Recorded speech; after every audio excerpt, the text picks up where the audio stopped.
O ministro da Casa Civil, Rui Costa, disse hoje que o governo vai fazer uma, aspas, intervenção no preço dos alimentos. Depois, caiu mal essa história de intervenção. Ele voltou atrás e achou uma outra palavra, medidas. A fala trouxe lembranças de mal-sucedidas tentativas de controle artificial da inflação. Reportagem de Pedro Teixeira. Rui Costa disse no programa da Rádio Oficial do governo que recebeu sugestões de redes de supermercados para baratear o preço dos alimentos e que vai articular uma resposta à alta da inflação do setor. Nós vamos fazer algumas reuniões com o ministro da Agricultura, com o ministro do Desenvolvimento Rural, que pega as pequenas propriedades, o MDA, e o Ministério da Fazenda, para a gente buscar um conjunto de intervenções que sinalizem para um barateamento dos alimentos.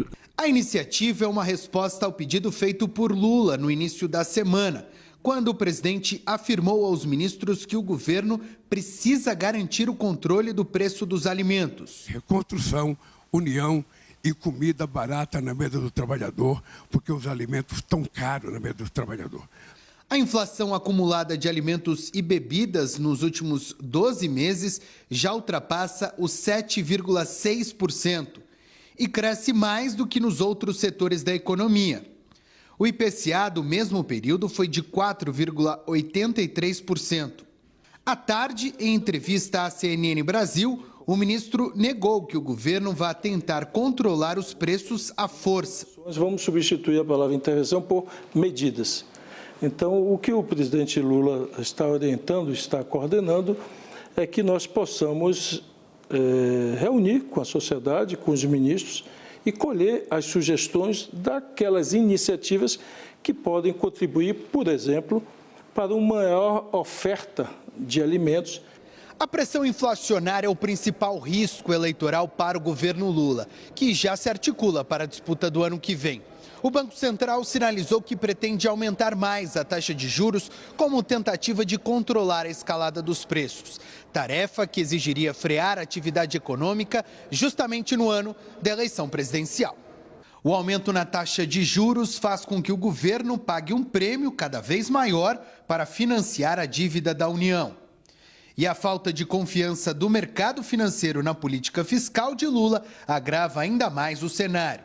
Nesta quarta-feira, o Tesouro Nacional atingiu uma máxima histórica no valor pago para papéis com vencimento em 4 anos. Na categoria IPCA mais 2029, o governo se comprometeu a pagar a inflação acumulada do período mais 7,9% do valor investido no Tesouro. Zena, esse último número aí, por favor, me acalma, me assustou um pouco. É um governo que está pagando IPCA mais 8, está à beira do quê? Bom, não há dúvida que esse é mais um sinal, né, de uma crise de confiança, porque, é claro, nós temos, de fato, uma inflação que subiu, sim, mas não justifica essa pressão nos mercados, né, nos preços de ativos, na curva de juros, enfim. Então, isso é um dos sintomas da crise de confiança, o receio de que o governo não tenha compromisso com o ajuste das contas e, mais do que isso, um governo que consegue se manter no poder, enfim, e tirando, portanto, uma perspectiva de ajuste mesmo no longo prazo. Acho importante colocar esse ponto da questão da confiança, porque não é apenas algo ligado aos números em si, do déficit das contas, da dinâmica da dívida, é muito mais do que isso. A gente já teve outros momentos, em outros governos, em que reformas ainda não tinham sido aprovadas, mas a expectativa de ajuste já fazia tirar essa pressão nos preços de ativos. Aí acho que o exemplo mais na mão aqui foi ali no governo Temer. Então, é sim uma questão de confiança, é sim medo de, ainda mais, né, até o caminho até a eleição do quadro piorar. Daniel Rittner, você participou, mostramos você na tela com o ministro-chefe da Casa Civil, Rui Costa, o homem forte do governo. A gente julgar pelo que se sabe das intenções dos planos econômicos do Lula 3, Rui Costa tem um papel central nisso, inclusive frente ao que a equipe econômica do Haddad possa pretender ou não. Você teve a sensação na entrevista com ele que o governo tem qualquer intenção de alterar o curso mantido até aqui quanto à política fiscal?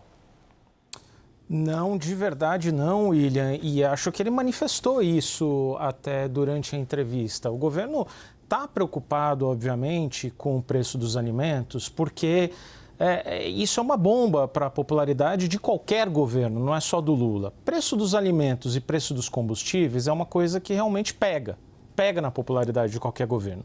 E por isso ali, alerta ligado no Palácio do Planalto. Muito bem. O raciocínio todo que faz o ministro Rui Costa é de um pouco de negação da realidade ou do que várias pessoas, incluindo a Zena agora, estão colocando. Porque não só os combustíveis, mas os alimentos estão muito pressionados agora também pela desvalorização do real. A desvalorização do real acontece por causa dessa incerteza sobre a sustentabilidade da dívida e a desancoragem de expectativas, que, por sua vez, acontece pela ampla percepção de que o governo não tem um compromisso fiscal. O que diz o Rui Costa na entrevista? Só assim, não, nós temos sim compromisso com o fiscal, mas ele não consegue transmitir isso, seja por meio de novas medidas, seja por meio ali de algum recuo eventual em propostas que não foram bem assimiladas, como a tramitação da isenção do imposto de renda até R$5 mil, junto com o pacote de contenção de gastos. Você viu que na entrevista ele volta a falar disso e diz que sim, que confia na aprovação da isenção. Então, não há uma correção de rota. Isso que eu acho que é o ponto central. Não existe uma correção de rota. Bom, pelo menos é uma certeza, Thaís.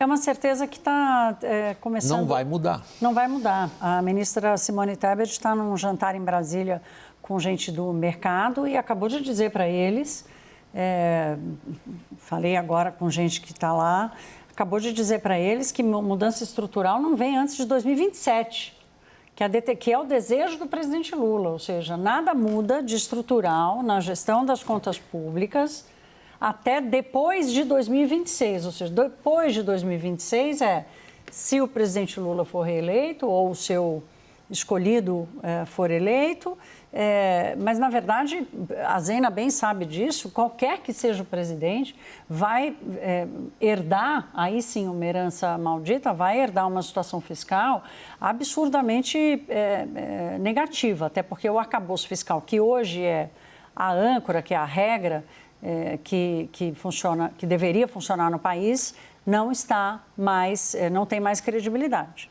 Zena, assumindo que essa é uma constante na nossa equação, nós estamos tentando desenhar aqui cenários prováveis do que vem aí pela frente, assumindo que não vamos ter nenhuma alteração significativa do que foi feito até aqui em termos de tratamento das contas públicas, do que a gente pode pensar? Por exemplo, vários economistas de muita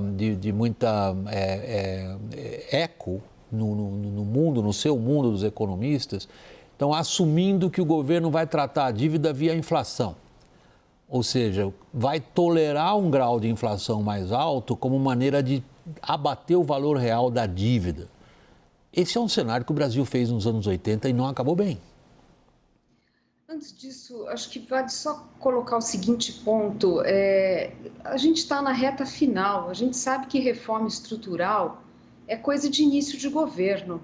Então, seria até ingênuo achar que haveria espaço para algo mais forte. Não tem espaço político, né? Então, acho importante colocar a munição, vamos dizer assim, do ponto de vista do capital político, ela foi na reforma tributária, que foi uma reforma muito importante. As medidas agora do lado do orçamento, do lado das despesas, elas vão ser assim, conta-gotas, como a gente já viu naquele pacote do ano passado, que é o possível politicamente. Por que eu estou falando isso? Eu estou tentando olhar o copo um pouco cheio, que é o seguinte, quer dizer, uma parte dos analistas, dos players de mercado, temem uma repetição da experiência do governo Dilma, né? Eu não vejo exatamente isso, quer dizer, na linha de, olha, a gente sabe que não vai ter nada ambicioso, mas também eu não vejo o governo dobrando apostas, né? Negando problemas, dobrando apostas e negando a fazer negociação no Congresso. Então, ainda que tímido, é um governo que mostra preocupação. Mesmo nessa questão da inflação de alimentos, eu acho que concretamente não tem nada. Assim, o que tem que fazer é trabalhar para, né, ter um mínimo de melhora da confiança para o câmbio ajudar aí na inflação de alimentos. Mas só o fato de estar preocupado e não negar o problema, já, por incrível que pareça, tem algum mérito, né? Porque eu me lembro ali no governo Dilma, o problema era negado. Então, o governo está assustado, os mercados reagirem rapidamente, isso também impõe uma certa disciplina. Então, no fundo, o que eu estou querendo dizer é o seguinte: se por um lado não vai ter medida estrutural forte, por outro eu também não vejo dobrando apostas. Eu acho que o governo está assustado, é uma boa notícia. O mercado está atento, é uma boa notícia. Vocês... Ela te acalmou. Tentou. Tentou. Continuo esperando que ela tente mais. Porque eu faço uso, sem querer torcer as suas palavras, Zina, pelo amor de Deus. Mas na sua primeira resposta você foi muito enfática quando você se referiu à questão do discreto e de desconfiança. E você explorou esse assunto muito bem na sua entrevista, junto com nossos dois colegas, a Nakagawa e a Débora, na semana passada. Foi um ponto central da sua conversa, teve enorme repercussão. Você também, Daniel. Hoje, participando da entrevista com o ministro-chefe da Casa Civil, Rui Costa, foi outro ponto no qual você colocou um bocado de peso. Como que o governo vai lidar com descréditos de agentes econômicos? Aí eu não estou falando de agentes de mercado, estou falando de agentes econômicos em geral. Você sentiu que vai lidar como? Vamos deixar tudo a critério do chefe de propaganda política, marqueteiro? Não, então, William, eu vejo... Olha, o ano legislativo ainda nem começou. Isso vai começar dia 1º de fevereiro e vem alguns problemas para o governo no Congresso. O BTG fez um estudo recente, esmiuçou ali a proposta orçamentária para 2025, que ainda não foi votada pelo Congresso, identificou ali mais de 130 bilhões de reais de receitas incertas.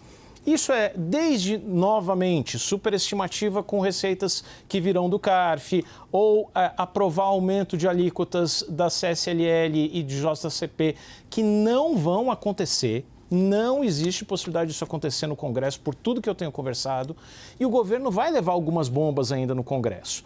Diante dessas bombas, como que eu senti que Rui Costa, que faz parte da junta orçamentária e é uma voz muito importante ali na gestão do orçamento, como que ele pretende lidar com isso? Para se cumprir esse aceno de não, nós vamos ter meta déficit zero, conforme a meta fiscal, vamos administrar o orçamento, fazer contingenciamento, por exemplo. Agora, nesse momento em que se encontra um governo percebendo que já entrou na reta final, que não pode correr riscos, Lula na reunião ministerial falando o tempo todo de eleição em 2026, dá para imaginar um governo que vai apostar alto em contingenciamento orçamentário ao longo de 2025, porque novas receitas não vão vir? Eu sei que a sua pergunta não é retórica, é que você já ia responder provavelmente da mesma maneira que eu estou respondendo. Não. Nenhum de nós que tem razoável experiência em cobrir acontecimentos políticos, aqui e em qualquer outro lugar, não seria diferente também. Nenhum governo vai fazer isso porque encararia isso como suicídio político. Mas aí a gente volta a questão para o lado da economia real, Thaís. Trilhando como está sendo trilhada esse caminho, essa rota, o que vai acontecer?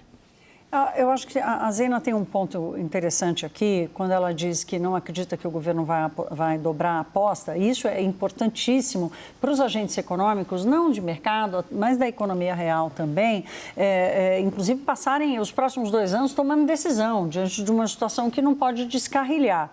O ponto que a Zena traz, acho que tem aí para repetir a palavra aqui, arcabouço, mas tem uma mudança institucional que aconteceu de Dilma para cá, então a gente vive fazendo aqui comparações com Dilma 1, e a Zena levanta esse ponto que subiram barreiras que dificultam o governo meter o pé no acelerador, como a Dilma Rousseff fez em 2013 e 2014. Então, dito isso, que eu acho que existe ali uma barreira de contenção, a grande preocupação está na percepção de insegurança sobre decisões que vão ser tomadas. Hoje mesmo teve anúncio de concessões importantes. Então, tem alguns setores da economia, energia, concessões rodoviárias, mesmo a questão da transição energética, que podem continuar captando investimento nesses próximos 2 anos. Mas não necessariamente isso vai transformar o Brasil ou vai mudar a rota, vai tirar o Brasil da rota de colisão em função do fiscal.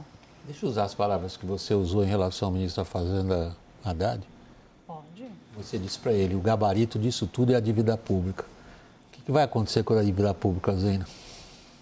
Olha, a perder de vista a gente não consegue ver estabilização, até porque, vamos dizer assim, os parâmetros da economia estão piores. A gente está falando de uma taxa de juros muito mais elevada.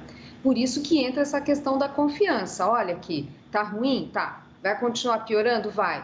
Mas lá na frente tem uma chance da gente ter uma melhora? É aí que a gente não consegue ter essa resposta. Quer dizer, esse grau de incerteza, essa ideia de olhar no horizonte e não ver, né, não ver um alívio, isso obviamente deixa o país, né, deixa os analistas preocupados, deixa o país numa posição muito vulnerável. Porque é aquela coisa, né? O mundo todo está com problema fiscal? Tá, o mundo todo. Dívida em crescimento? Sim. Mas aqui é muito pior. Então, a gente fica muito sujeito a trovoadas, a volatilidades em função desse quadro. Então, essa reafirmação de compromisso não é uma coisa ou outra, não, é consistência, né? Consistência das medidas. E ainda, né, com frequência a gente vê notícias, às vezes não do Ministério da Fazenda, enfim, mas notícias que vão contra essa ideia de uma arrumação de fato, de poder olhar lá na frente e ver a dívida pública tendo uma estabilização. Daniel, como a Zena já havia assinalado anteriormente também, e se a gente pensar no que aconteceu nos Estados Unidos agora, um ponto importante para entender a vitória de Donald Trump foi inflação. A gente pode passar essa mesma questão, o impacto político do fenômeno inflação. A Alemanha tem essa questão, os Estados Unidos, o Brasil, então, nem se diga. Agora, qual é o nível de alarme do governo em relação à inflação? Eu percebo algum nível de alarme, ainda não vejo uma crise se instalando no Palácio do Planalto por causa disso. Agora, se a gente olhar historicamente, dos fiscais do Sarney até o Bolsonaro pós-pandemia, pedindo para o varejo apertar suas margens de lucro, porque estava ali com uma eleição logo adiante, é uma coisa que o mundo político sabe que bate, sim. Bate nos índices de popularidade e nas chances de reeleição. Vejo isso e vejo o preço dos combustíveis. É importante a gente dizer que, tudo bem, o dólar recuou para menos de 6, mas até poucos dias atrás havia uma defasagem da ordem de 13% nos preços da gasolina, de 23% nos preços do diesel, que não sofreram nenhum reajuste em 2023. A explicação de Rui Costa é de que a Petrobras criou gordura praticando preços mais altos do que os internacionais durante bastante tempo, então dá para segurar mais um pouquinho. Não disse com essas palavras, mas é o que dá a entender.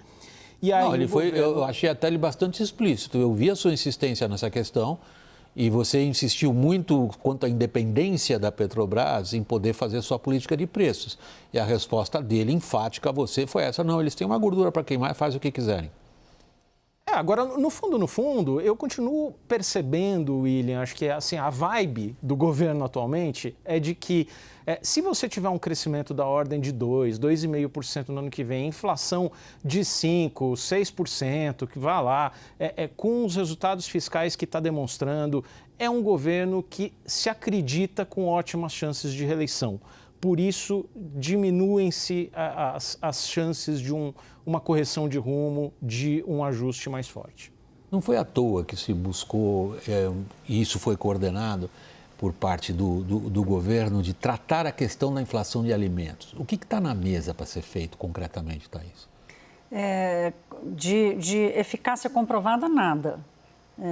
Porque o preço de alimentos hoje é resultado de uma conjuntura de fatores. Preços de commodities, ano passado, 25% de alta, 27% de desvalorização cambial, 25% de desvalorização cambial no ano passado. Agora já melhorou um pouco, agora o dólar abaixo de 6 também pode ajudar. Seca, a safra foi menor. Problemas no boi, que houve uma redução muito forte de oferta, que pode acontecer agora em 2025, mas houve um aumento também das exportações. Então, o que o governo tem hoje, o ministro falando com o Daniel, disse, olha, a gente vai estimular os produtores a plantarem culturas que estiverem em falta. Agora, essa discricionariedade ela é perigosa. O governo disse isso lá para a gente vai incentivar a plantar arroz, mas e se o preço do arroz depois cair e o produtor tiver prejuízo? Então, todas as opções ali do ponto de vista de lidar com o preço de alimentos com o produtor rural, que parece esse um caminho que o governo quer assumir, nada parece que faz efeito. Tem uma outra ponta que o setor de supermercados tem apresentado pauta para o governo, que passa desde mudar a regulamentação da data de validade até mexer, né, no custo da intermediação financeira para o gasto com alimentos, com cartões e por aí vai.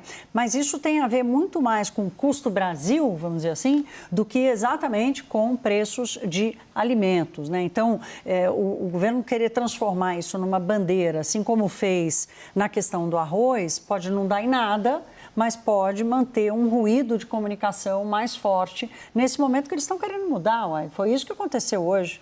Zena, eu queria submeter ao seu olhar, à sua análise, 2 fatores para a gente entender como é que eles mexerão com a inflação no Brasil. Um é o que o Trump está fazendo nos Estados Unidos. 2 é a safra recorde de grãos, que nós estamos prevendo uma safra histórica. E o Brasil, normalmente, quando tem um desempenho desses do agro, experimenta tanto no lado cambial quanto no lado oferta uma melhora da situação. Como é que esses 2 fatores, na sua análise de economista, vão atuar? Olha, nessa parte de inflação de alimentos, claro que a safra é importante, mas ela não resolve tudo, né? A gente tem, por exemplo, questões, atualmente a gente vê essa pressão, por exemplo, em carnes. Tem fatores que estão levando a isso, a exportação, o câmbio, a oferta também, né? Teve ali abate de matrizes, enfim, tem questões específicas do setor, a gente tem questões climáticas, como a Thaís já colocou, por exemplo, está impactando o preço do café atualmente. Então, é muito mais amplo, sabe? Não é essa equação, né, de boa safra e inflação baixa, ela não é tão direta. Ela tem outros elementos também que pressionam e, obviamente, a taxa de câmbio. A gente vê, por exemplo, os derivados de soja muito pressionados, é por causa do câmbio, não que tenha preço internacional escalando do jeito que a gente está vendo ali internamente, é o câmbio. Então, realmente é um quadro muito mais complexo. No caso da política do Trump, eu vejo mais incógnitas do que outra coisa, sabe? De qualquer forma, é um ambiente mais perigoso, vamos dizer assim. A gente não sabe exatamente o que vem. Então, por exemplo, tem uma parte do agro que até acha que vai ter uma chance do Brasil até exportar mais. Eu penso que não, exportar para a China, né? Em função de um recrudescimento da guerra comercial. Agora, William, eu fiquei devendo um ponto aqui para você, que era a questão da dívida pública, da inflação eventualmente ajudar nas contas, né, públicas e conter o crescimento da dívida. É um efeito de curto prazo, né? Porque, na verdade, como a gente tem os gastos muito indexados no Brasil, na verdade, a inflação, quando ela sobe, algum alívio que tem é curto prazo, porque logo você vai ter, né, na rodada seguinte, no ano seguinte, os gastos crescendo por causa da indexação. Indexação à inflação, indexação ao salário mínimo, então não resolve. O que a gente teve lá atrás, uns anos atrás, ainda no governo anterior, era um descolamento muito grande da inflação do atacado em relação à inflação ao consumidor, e aquilo sim inflou bastante pagamento de dividendos das estatais, era um preço das commodities subindo, a arrecadação subindo por causa da inflação no atacado mais forte e, obviamente, a indústria, que é um setor que tem carga tributária mais elevada, né, teve essa contribuição forte na arrecadação. Então, é uma coisa muito específica, sabe? Não dá para... Ainda bem, né? Mas, enfim, não dá para achar que a inflação vai resolver a questão fiscal, pelo contrário. Daniel, por último, a gente tem agora, olhando um pouquinho para frente, mas é um pouquinho mesmo, ali logo na esquina a gente vai ter as alterações, já sabemos provavelmente os nomes que vão ocupar agora as presidências das casas legislativas, nenhuma surpresa para nós. Agora, o que isso traz para uma pauta econômica como a do governo, super ambiciosa logo no começo dos mandatos?